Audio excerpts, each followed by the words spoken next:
জামাই বউ মিলে ভাইরাল ডিম ভাপার রেসিপি ট্রাই করলাম। আর আসলে ডিম ভাপার রেসিপিটা করার পরে মনে হলো একটা আলাদা রকমের ডিমের তরকারি, আর অল্প ডিমে বেশ অনেকজনাই খাওয়া যায়। রেসিপিটা বেশ ভালোই পছন্দ হয়েছে। আর কার ডিম ভাপা রান্না বেশি মজা হয়েছে জানতে হলে দেখতে হবে শেষ পর্যন্ত ভিডিওটি। আসসালামু আলাইকুম এভরিওয়ান, সকলে কেমন আছেন? আশা করি সকলে ভালো আছেন। আলহামদুলিল্লাহ, আপনাদের দোয়া এবং ভালোবাসা এবং আল্লাহর রহমতে আমি অনেক ভালো আছি। প্রথমে ডিম ভাপানোর জন্য 3টা ডিম নিয়ে নিয়েছি। আসলে আমরা 2জন খাবো, তার জন্য বেশি একটা নিয়ে নিয়ে এরপরে ডিমগুলোকে সামান্য পরিমাণ লবণ দিয়ে ফেটিয়ে নিয়েছি। আর এইদিকে আমার জামাই কাঁচা মরিচ লবণ সবকিছু দিয়ে সুন্দর করে ফেটিয়ে নিয়েছে। আমি আর টিফিন বাটি খুঁজে পাইনি, তার জন্য এমনি বাটিতেই বসাবো ভাপাটা। আরও টিফিন বাটিতে দিয়েছে, টিফিন বাটিতে দিলে পরে বেশ ভালো হয়, দেখতে অনেক বেশি সুন্দর লাগে। কিন্তু যাই হোক, খেতে মজা হলেই হবে। আর রাইস কুকারে ভাত বসিয়ে দিয়েছি, সিদ্ধ করতে দেয়, তার উপরে বাটিতে একবারে বসিয়ে দিয়েছি। আলাদা করে গ্যাস পোড়ানোর কোনো দরকার নেই। আর মেয়ে মানুষ মানে একটু বেশি সঞ্চয়ী হয়। এই তো সিদ্ধ করার পরে এই অবস্থা। আর ও একেবারে টিফিন বাটিতে সুন্দর করে দিয়েছে, ওটা দেখতে বেশ বেশ ভালো লাগছিল। এরপরে একে একে সবগুলোকে ভেজে নিতে হবে, একটু লাল লাল করে ভেজে নিয়েছি।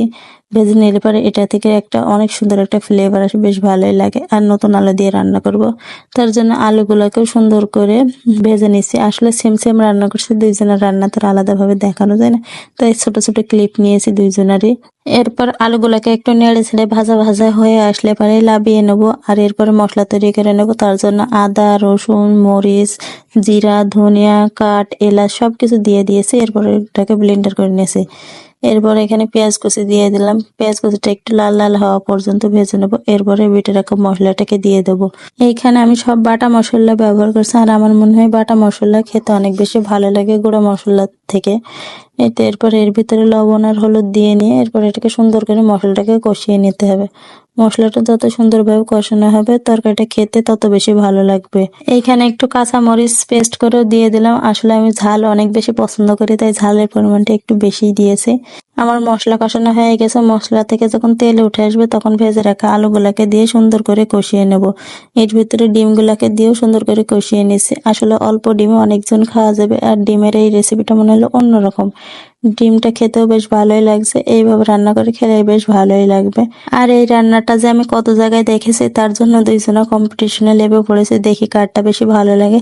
আসলে দুইজনে সেম সেম ভাবে রান্না করছে। এই তো এরপরে ফুটে এসে ঝোলটা একটু কমে আসা পর্যন্ত নাড়াচাড়া করে লাভিয়ে নিলেই হয়ে যাবে। এই তো এইটা আমার রান্নার, এইটা আমার বরের রান্না, কারটা বেশি ভালো হয়েছে অবশ্যই কমেন্টে জানাবেন। আর রান্না দুইটা দেখতেই কিন্তু মাশাআল্লাহ অনেক বেশি সুন্দর লাগছিল, আর খেতে তো মাশাআল্লাহ অনেক বেশি ভালোই লেগেছে। আমি তো প্রথমেই বললাম। আজকের ভিডিওটা এ পর্যন্ত, সে পর্যন্ত সবাই ভালো থাকবেন সুস্থ থাকবেন, আল্লাহ হাফেজ।